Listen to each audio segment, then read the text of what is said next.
internautes. À l'origine, Internet fut construit en pleine guerre froide.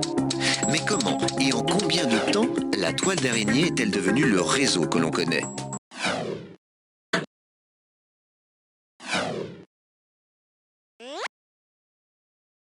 Cette année-là, le ministère américain de la Défense lance le programme ARPA, un réseau capable de supporter les conséquences d'un conflit nucléaire.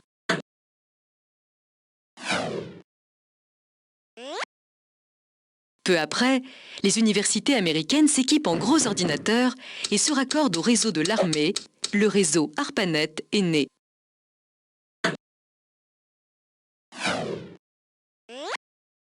Suivent alors les premières connexions internationales à ARPANET à partir de la Norvège et de Londres.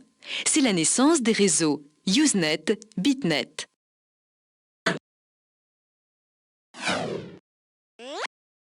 Avec le protocole TCP/IP, tous les réseaux sont interconnectés. Internet, réseau des réseaux, est né, tandis que la même année, les militaires s'en détachent.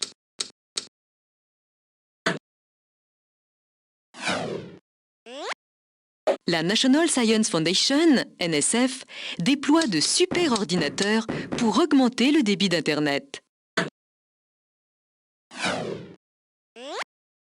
Des fournisseurs privés, les routeurs, poursuivent l'expansion d'Internet.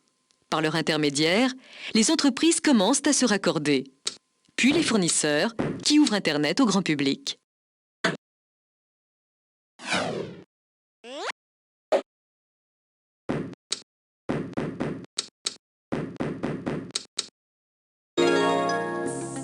C'est ainsi qu'aujourd'hui, via le World Wide Web, des millions de particuliers rejoignent la communauté du net.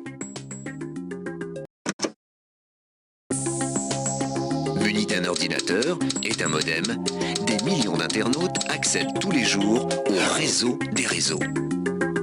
Mais qui se cache derrière cette toile d'araignée? L'internaute accède au réseau par l'entremise d'un ordinateur, d'un modem et d'un logiciel de communication. Le réseau téléphonique relie l'internaute jusqu'au point d'accès ménagé par son fournisseur Internet.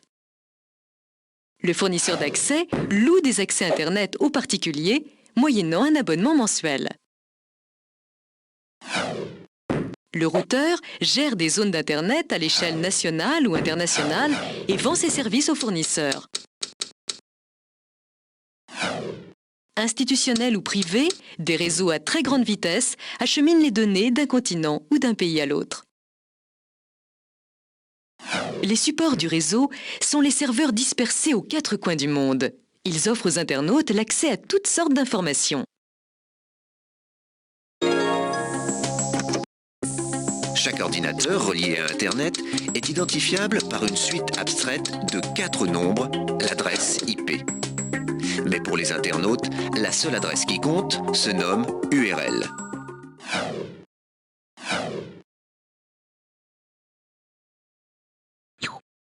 Grâce au protocole IP, tout ordinateur relié à Internet possède ses propres coordonnées. C'est l'adresse IP, une suite abstraite de 4 nombres. Lorsqu'un internaute se connecte à Internet, son fournisseur lui attribue une adresse IP temporaire qu'il gardera le temps de la connexion.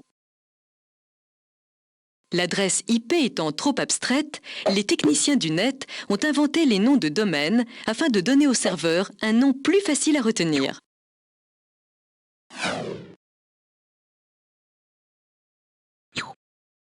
Pour les internautes, c'est l'adresse URL qui compte avant tout. Elle repose sur le nom de domaine et permet aussi bien d'accéder aux ordinateurs qu'aux informations qu'ils hébergent. L'adresse URL d'un serveur Internet comporte plusieurs sections.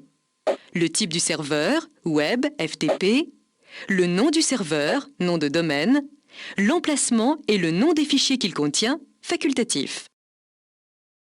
Cependant, lorsqu'un internaute frappe l'adresse URL d'un serveur, cette dernière doit d'abord être convertie en adresse IP. Ainsi, lorsqu'il réceptionne une adresse URL, le fournisseur la renvoie immédiatement vers un serveur spécialisé appelé serveur de nom. Un serveur de nom abrite une base de données qui répertorie tous les serveurs Internet existants dans le monde.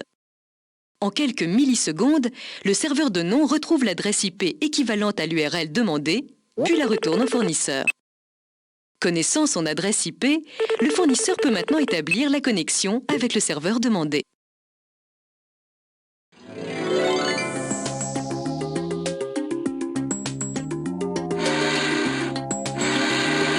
Depuis que le système d'adresse IP puis d'adresse URL ont été instaurés, le réseau Internet connaît une croissance exponentielle.